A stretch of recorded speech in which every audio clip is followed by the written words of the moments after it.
Last time हमने देखा कि गैंडल्फ बेलरोग के साथ खाई में गिर गया और फ्रोडो और सैम बोरोमिर के मरने के बाद एरागोन लेगोलास और गिम्ली को छोड़ के मोर्गोथ की तरफ निकल गए। हम देख रहे हैं कि गैंडल्फ और बेलरोग खाई में गिर रहे हैं और गैंडल्फ बेलरोग की सीने पे तलवार से मादरचोद लिख रहा है, लेकिन ये असल में फ्रोडो सपना देख रहा था। अब मोर्गोथ की तरफ बढ़ते हुए सैम और फ्रोडो पहाड़ी से नीचे उतर रहे हैं और सैम से जरूरी सामान की डिब्बी नीचे गिर जाती है, लेकिन फ्रोडो से पकड़ने के चक्कर में नीचे गिर जाता है, नहीं फ्लोर पे लैंड हो जाता है। फ्रोडो सैम से पूछता है, नन्हे मुन्ने बच्चे तेरी डब्बी में क्या है? सैम बताता है, तंदूरी चिकन पाउडर। फ्रोडो को लगा था कोक होगी। अब ये दोनों बरसात से जूझ रहे हैं, खाने के लिए खाली सूखा एलिश ब्रेड और कोई इनका पीछा कर रहा है। तो वो रात को सैम और फ्रोडो पे हमला कर देता है, लेकिन वो दोनों उसे धप लेते हैं और उसे अपना पालतू बना लेते हैं। तो सैम फ्रोडो को बोलता है कि इसको यहाँ से बांध के आगे ठस्सा खाते हैं, नहीं तो ये रात को हम सो रहे होंगे और ये नेक मसाज दे देगा हमें। और फिर लेकिन फ्रोडो गोलम को रिलीज कर देता है और गोलम को मोर्गोथ का रास्ता पता है उसके ब्लैक गेट का, तो वो उन्हें गाइड करने के लिए बोलता है और फ्रोडो तैयार हो जाता है। अब हम उरखाई, ये ऑर्क्स नहीं है, उरखाई है, जिन्होंने फेलोशिप के ऊपर अटैक करा था, उन्होंने मैरी और पिपिन को कर लिया किडनैप। उरखाई को चलते हुए इंसानों की स्मेल आ जाती है उनके पीछे, क्योंकि एरागोन गिम्ली और लेगोलास उनका पीछा कर रहे हैं। तो पिपिन उनके लिए मार्किंग छोड़ देता है, एरागोन को वो मार्किंग मिल जाती है और वो तीनों अपना पेस बढ़ा देते हैं। तीनों पहुंच जाते हैं रोहन हॉर्स लॉर्ड्स के किंगडम में।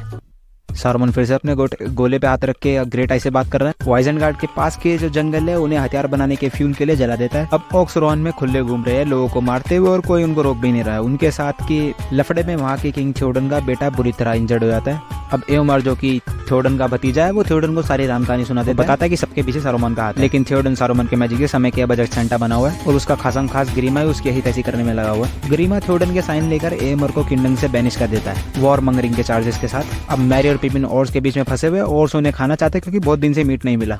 उससे पहले एओमार और उसकी पूरी कंपनी जिसे किंगडम से बैनिश कर दिया था वो और की माँ बहन कर देते। अगले दिन एरागोन गिम्ली और लेगोलास उरखाई को ट्रैक करते हुए एओमार की कंपनी से टकरा जाते हैं।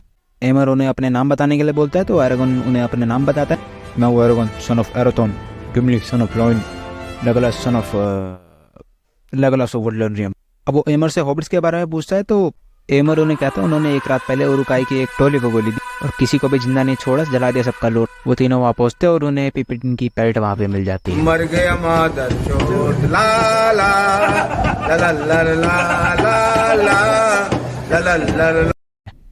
लेकिन एरागोन चलाता है अपने 80 साल के बुढ़े का दिमाग। जिन रस्सियों से हॉबिट्स को बांधा हुआ था वो कटी हुई वहाँ पे पड़ी हुई थी और उनके ट्रायल मास्क को देखकर डिडक्शन करता है, ये पता लगाता है वो किस तरफ गए। अब वो दोनों चूते घुस गए फ्रैंकमन फॉरेस्ट में। अभी ओक का 14 इन दोनों के पीछे अभी पड़ा हुआ है। उससे बचने के लिए दोनों पेड़ पर चढ़ जाते हैं, लेकिन वो पेड़ नहीं है और मैरी में छेद करने वाला होता है। तभी अब ये बोलने और चलने फिरने वाला पेड़ एक एंट है, वो मैरी और पिपिन को व्हाइट विज़र्ड के पास ले आता है और दूसरी तरफ फ्रोडो, गोलम और सैम गोलम के बताए हुए रास्ते पे चल रहे, नहीं गोलम धर्मगुरु नहीं है। अब ये लोग दलदल से होते हुए मोटर की तरफ बढ़ रहे हैं, लेकिन वो ब्लैक राइडर जिन्होंने एरागोन के द्वारा अपनी बुंड जलवाई थी वो उड़ने वाली छिपकली पे वहाँ पे गेड़ी मार रहे हैं। अब एरागोन एंड क्रू फ्रैंकमन फॉरेस्ट में हॉबिट को ढूंढ रहे हैं, लेकिन तभी उन्हें एक व्हाइट विज़र्ड की अपने तरफ आने की भनक लगती है, लेकिन ये तो भैंचो सारुमन है ही नहीं, तो और कोई नहीं गैंडल्फ है। तो असल में हुआ ये कि जो फ्रोडो सपना देख रहा था वो सपना नहीं सच था। गैंडल्फ ने बेलरोग को लंबी फाइट के बाद हरा दिया, लेकिन उसका काम अभी मॉडल वर्ल्ड में खत्म नहीं हुआ था, तो वो रिबॉर्न हुआ गैंडल्फ द वाइट फॉर्म में। अब गैंडल्फ तीनों वुडशीरो को बताता है कि मैरी और पिपिन ट्री बियर्ड यानी उस चलने वाले पेड़ यानी एंट के साथ से। अब वो तीनों चारों जाते हैं रोहन के किंग थियोडन के पास जो कि बजट सेंटा बना हुआ है। जब ये चारों वहाँ पहुँचते हैं तो वहाँ के गार्ड उनकी ले लेते हैं तलवारें और कुलाड़ियाँ, लेकिन जब वो गैंडल्फ की लेने जाता है तो वो कहता है वो बुढ़ा है, उसके बिना चल नहीं पाएगा, छड़ी के बिना। थियोडन के कोर्ट में जाते ही थियोडन का खास ग्रीमा गैंडल्फ को देख के थियोडन के कान में वापस से बकचोदी करने लगता है। गैंडल्फ उसे कहता है यहाँ के गार्ड्स ने खाली मेरी तलाश लिया, तेरी कुछ और ले लूंगा। अब गैंडल्फ डोमेन एक्सपेंशन करके थियोडन के ऊपर से सारुमन का कर्स हटा देता है। होश में आने के बाद थियोडन ग्रीमा को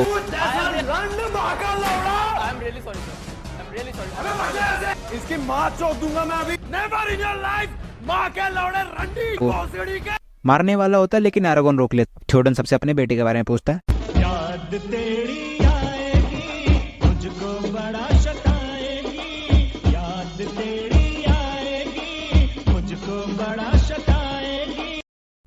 उसे कहता है ये तो खाली शुरुआत है, पिक्चर का 1.5 पार्ट तो अभी बाकी है। तो थियोडन कहता है वो खुली वॉर में अपनी कंट्री को नहीं फेंक सकता। उस पे एरागोन कहता है कि वो तो पहले से ही है, लेकिन थियोडन के कहने से रोहन के सारे लोग माउंटेन के कैसल हेम्स द्वीप में रिफ्यूज लेने निकल जाते हैं। गैंडल्फ एरागोन को कहता है कि उसे रोहन के डिफेंसेस को होल्ड करके रखना होगा। वो उसे बोलता है अगले सुबह ईस्ट की तरफ देखिए, मैं वहीं मिलूंगा। ये बोल के गैंडल्फ फल से कटी। अब ये सब बोला था सारुमन का 007, वो उसे बताता है कि गैंडल्फ के साथ एक डॉर्फ, एक एल्फ और एक ह्यूमन भी इंसान था जिसके हाथ में नागराज की अंगूठी थी। सारुमन बोलता है वो नागराज की अंगूठी गोंडर्स की किंग की लाइन में through out the generation pass हो रही थी। अब तबेले में घोड़ा पागल हुआ है, लेकिन एरागोन एल्विश में बोल के उसे शांत करा देता है। ये देख के एओवेन जो की थ्योडन की भतीजी और एओमर की बहन है, वो उससे पूछती है कि तेरे को एल्विश कैसे आती है। तो एरागोन उसे बताता है कि वो रिवंडल में बला पड़ा है। अब रोहन के सब लोग हेल्म्स डीप की तरफ जा रहे हैं और ग्रीमा के बताने के बाद सारुमन वहां पे ऑक्स की आर्मी भेज देता है। अब इस सब बकचोदी से हट के फ्रोडो, सैम और स्मीगल मोडर की तरफ चल रहे हैं। गोलम यानी स्मीगल अपनी स्प्लिट पर्सनालिटी से वार्तालाप कर रहा है, लेकिन दोनों पर्सनालिटी इसी बात पे बहस कर रही है कि फ्रोडो को मार के रिंग लेनी है या नहीं। एंड में स्मीगल जीत जाता है और गोलम गया। अगले दिन ब्रेकफास्ट के टाइम पे वो तीनों देखते हैं कि एक आर्मी मोडर की तरफ जा रही है और उनके पास ओलिफेंट्स है। ये तीनों एक देख रहे होते तभी उन पर एक आर्मी अटैक कर देती है और एक ओलिफेंट उनकी तरफ भागते भागते आ जाता है। दोनों चूते वहां से भागने की कोशिश करते हैं, लेकिन पकड़े जाते हैं। लोग समझते हैं कि वो तीनों मोडर के बाकी मादर 14 में से एक और उन्हें बंदी बनाकर वहां से ले जाते हैं। तो for the story stay tuned. Next part will be Lord of the rings part 2 bracket open, part 2 bracket close. अब जाओ।